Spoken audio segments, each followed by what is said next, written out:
Capítulo 3. La crisis de la República y el Imperio Romano. ¿Os acordáis que Roma tiene tres fases? Monarquía, República e Imperio. Durante la República, Roma se va extendiendo por casi todo el Mediterráneo. Sin embargo, a finales del siglo I antes de nuestra era, va a entrar en crisis. Va a haber luchas entre los patricios y plebeyos dentro de la propia Roma. ¿Os acordáis? Los patricios eran los que gobernaban, los plebeyos quienes no tenían poderes políticos, y dentro de estos patricios van a luchar por el poder.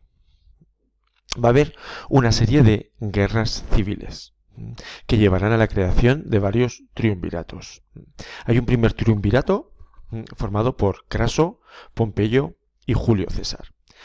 Ellos van a competir por ser el primer ciudadano romano, la primera persona de autoridad. Entre estos tres habrá uno que vencerá, que será Julio César. Sin embargo, como ya sabéis, Julio César será asesinado en el año 44 antes de nuestra era, porque poco a poco estaba llevando su gobierno a una dictadura personalista, y el Senado estaba quedando marginado. A la muerte de Julio César hay otra lucha por el poder, esta vez con un segundo triunvirato, el de Octavio Augusto, Lépido y Marco Antonio. Entre ellos volverán a luchar por el dominio del Imperio Romano y será Octavio Augusto quien venza.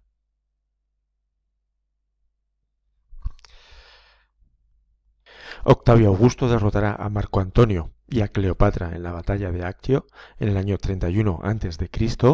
y se proclamará príncipe de Roma.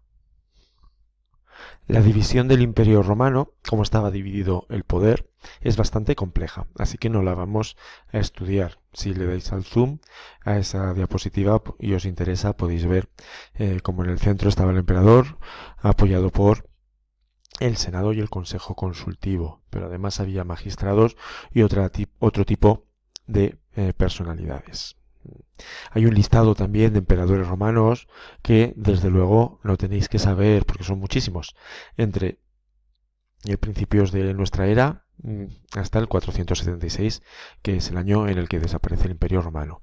Pero bueno, algunos sí que son conocidos: César Augusto, fundador de Zaragoza, que es Augusta, o Tiberio, su descendiente; Nerón, seguro que lo conocéis; Calígula, más adelante Adriano, Trajano. Son emperadores importantes que os pueden sonar. Durante la época de Octavio Augusto hay una relativa paz interior dentro del imperio, por eso se ha llamado la Pax Romana, la Pax Augustea. Sí que es cierto que hubo luchas en las fronteras contra los partos, ahí por Asia, o en el norte de Europa, pero dentro del imperio la situación fue bastante estable y tranquila. Por eso se habla también de un periodo de gran riqueza económica y cultural. Ahí vemos la estatua que regalaron los italianos en el siglo XX a la ciudad de Zaragoza, del Augusto de Prima Porta. Y todavía está colocada cerca del mercado central de Zaragoza. Si algún día vais allí, la veréis. Aparece el emperador Augusto vestido de militar con su coraza y con un montón de símbolos, entre otros las victorias militares que ha tenido. Veis que en aquella época las esculturas estaban pintadas. Hoy en día se ha perdido casi todo ese color, pero sí que pintaban, aparte de ellas, la coraza, el pelo, los ojos. Por eso nos interesa tanto César Augusto, entre otras cosas, porque fue el fundador de la principal ciudad romana que tenemos en Aragón, que es Zaragoza. Vemos ahí lo que fue en aquella época, en el siglo I después de Cristo, Roma, una gran ciudad que llegó a tener entre 1 millón y 2 millones de habitantes y con edificios públicos muy importantes. Se distingue muy bien el gran acueducto, que ya sabéis que transportaba el agua. Además tenemos el Palatino, un lugar residencial importante para los emperadores junto al Capitolio, templos a los diferentes dioses importantes de la ciudad, el gran Coliseo, que es el anfiteatro donde se celebraban la mayor parte de las festividades, de las celebraciones, de los juegos, junto, veis, al circo máximo. Habéis visto también los palacios imperiales o el Gran Teatro de Marcelo, Templo de Venus. Todo esto sería el área central de Roma. Más allá, casas de diferente tipología que luego explicaremos cómo son. La romana era una sociedad desigual. Eso ya lo sabemos porque hemos hablado de patricios y plebeyos, pero además podemos contar con los no ciudadanos. Si veis, en lo alto de esta escalera, de esta sociedad desigual, están los senadores, que son los más importantes, los que están en el Senado y administran el imperio. Por debajo de ellos, los patricios, la nobilitas, y los plebeyos, que se han enriquecido, también podían conseguir riqueza a través de sus negocios, por ejemplo. Y por debajo la plebe.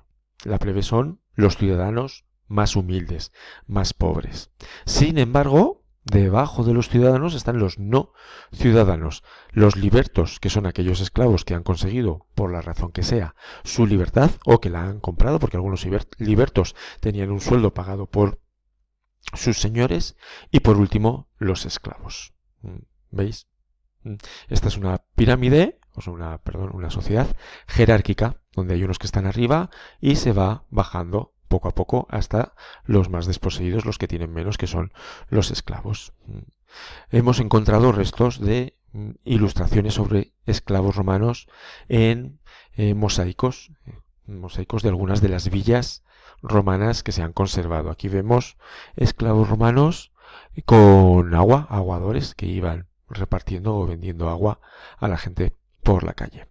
Es muy conocida, sobre todo porque luego se llevó al cine, y Kirk Douglas, este señor que era un actor muy famoso que ya murió, hizo de Espartaco. Es muy conocida la película de Stanley Kubrick, Espartaco, y está basada en una historia más o menos real de una rebelión de gladiadores que hubo en el siglo I antes de nuestra era contra el Imperio Romano, en un momento en el que, como ya os he dicho antes,